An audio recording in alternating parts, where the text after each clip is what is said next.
Jeudi 19 décembre 2024, bonjour et bienvenue à tous à ce bulletin d'information.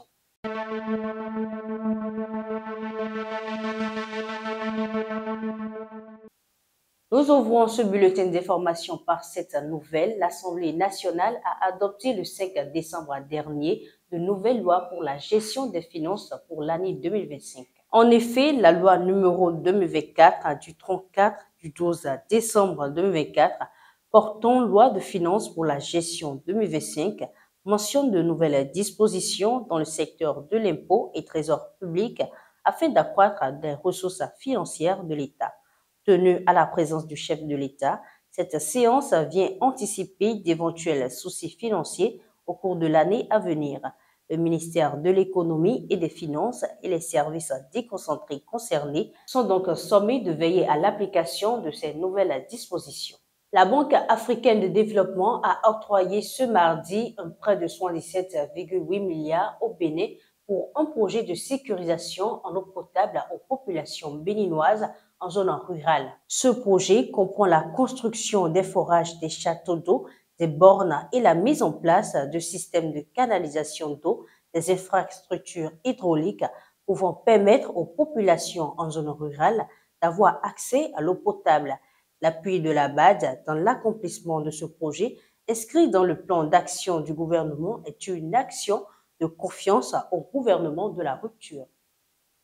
Autre sujet dans cette édition, 450 000 sachets de boissons alcoolisées de diverses natures ont été saisis dans le département du Borgo ce mercredi 18 décembre 2024.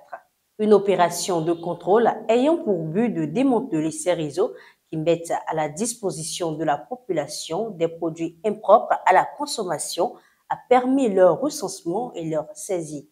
En cette période de fin d'année, on note une recrudescence de ces activités illicites et y mettre fin pour assurer la sécurité des populations et la résolution de la direction départementale de l'industrie et du commerce du Borgo.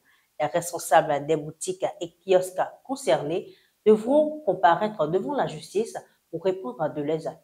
Et puis ailleurs, l'ancien ministre de la Défense de la Guinée, Mohamed Diané, est condamné. Présenté à la Cour de répression des infractions économiques et financières, CRIEF, pour détournement de deniers publics, enrichissement illicite et blanchiment de capitaux, il a été reconnu coupable et condamné à 5 ans de prison ferme et doit verser 55 millions d'euros à titre de dommages et intérêts à l'État guinéen. C'était hier, mercredi 18 décembre 2024. Proche de l'ancien président renversé, Alpha Condé, ce dernier usait de ses rapports avec celui-ci pour s'enrichir. Le juge en charge de l'affaire a demandé une saisie de ses biens et de ses comptes bancaires. Par ailleurs, son avocat a annoncé qu'ils feront appel en jugeant les accusations fantaisistes. Et puis fin du procès de Nicolas Sarkozy dans l'affaire Bismuth hier, mercredi 18 décembre 2024.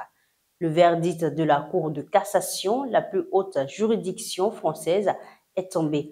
Verdict qui maintient la peine de 3 ans de prison, dont un ferme sous bracelet électronique prononcé en appel. Et pour une énième fois, l'ex-président français Nicolas Sarkozy entend révoquer ce verdict en faisant appel à la Cour européenne des droits de l'homme. Il estime que ces droits de justiciable ont été bafoués tant au regard de la jurisprudence de la Cour européenne des droits de l'homme que de celle du Conseil constitutionnel. Il faut rappeler que la première condamnation de Nicolas Sarkozy remonte à mars 2021. À la une de notre quotidien, le révélateur du jour, une séance de travail est prévue avec le président Patrice Talon avec le collège des ministres conseillers. À Dantokba, la police a saisi près de 200 motos et une dizaine de voitures. Toujours dans ce quotidien, un financement de 77,8 milliards de francs CFA est octroyé au Bénin par la Banque africaine de développement.